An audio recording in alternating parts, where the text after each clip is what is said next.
So where was I?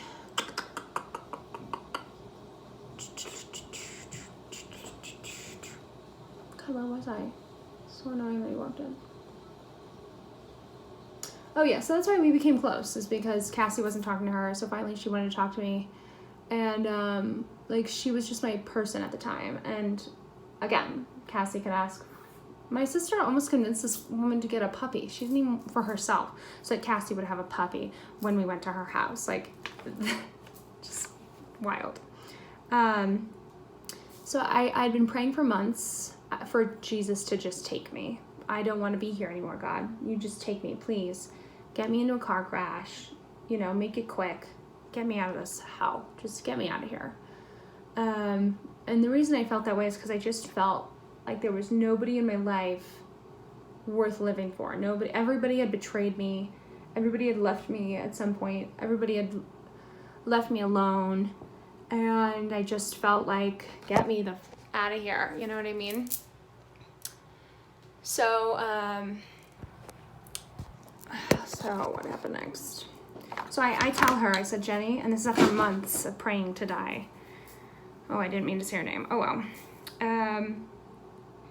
You know, I'm pretty sick. I can feel that I'm sick. I want to die. And I tried to go to my campus to get counseling, but it was like $150. And my dad was only giving me $300 to live at home. I didn't have the money. I didn't have the money to buy it for myself. I said, I'm drinking a lot. And I fear that when I get drunk, one of these nights I'm going to make a mistake and I'm going to kill myself. Because I want to die really bad. And I want to get better. Can you please get me some therapy, please?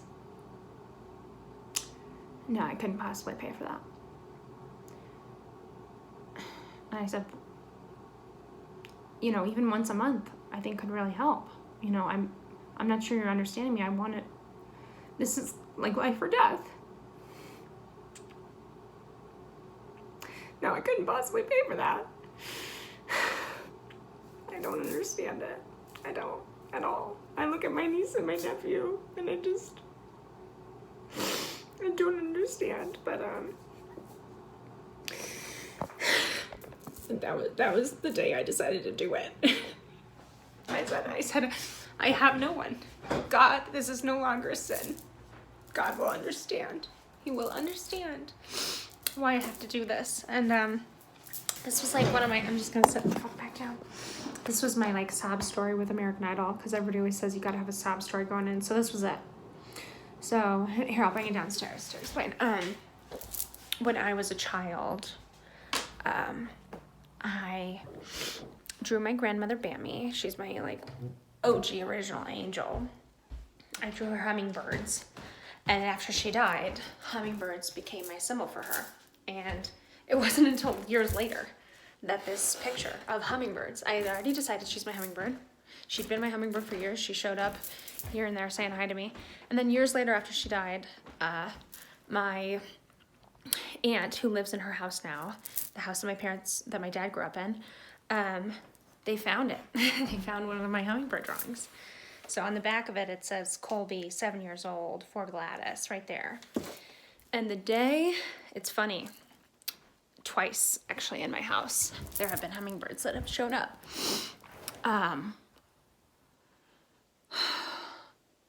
The first time was the day after I decided to kill myself. And this hummingbird kept trying to leave this bay window, and it was like really tired, and I tried to do the blanket thing where you throw a blanket over it to catch it, and I couldn't do it. And then sorry, it is emotional whenever I talk about it. It's so annoying. It wasn't working, but finally the little hummingbird got really tuckered out and tired, and it was on a windowsill huffing and puffing, and it was low enough for me to grab. And I went up to it. I kept it in its hands. It didn't fight me. And I let it outside and I let it free. And I think I said out loud, fine, I'll stay. And I didn't kill myself because of a bird that showed up in my house. And Then I think a few months later is when me and my ex, the maybe murderer, he and I had finally gotten broken up for the last time. It was the day after the Mel's got bigger tits anyways. I think that was the last time we broke up. Anyways, and another hummingbird came into my house, and I was mad. I was like, all right, you're glad that we're not together. Fine, I get it. You're glad, but I'm still heartbroken. You know, this is still confusing for me in real time. And I was mad about that hummingbird. But looking back, to me, hummingbirds, those two anyways, that came into the house when I was around, they were like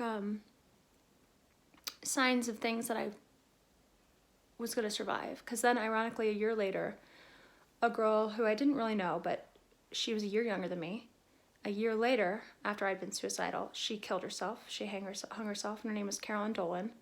And we had the same initials, CD, a little bit. My first name is actually Kathleen, but I've always gone by Koby Dunn. And we had the same birthday, and it weirded me out.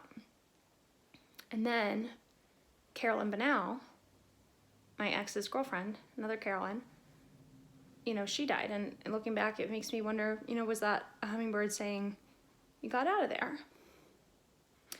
And so whether or not he's a murderer, I don't know, but I still had to deal with survivor's guilt, because that's still what happened in my head.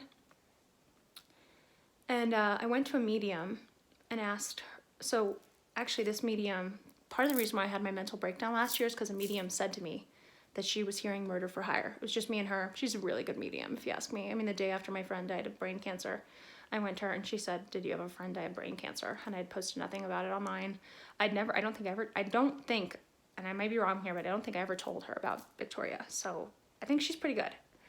And I said murder for hire. And at the time, I really wasn't afraid of somebody killing me. But later on, I put that murder for hire sticker onto myself.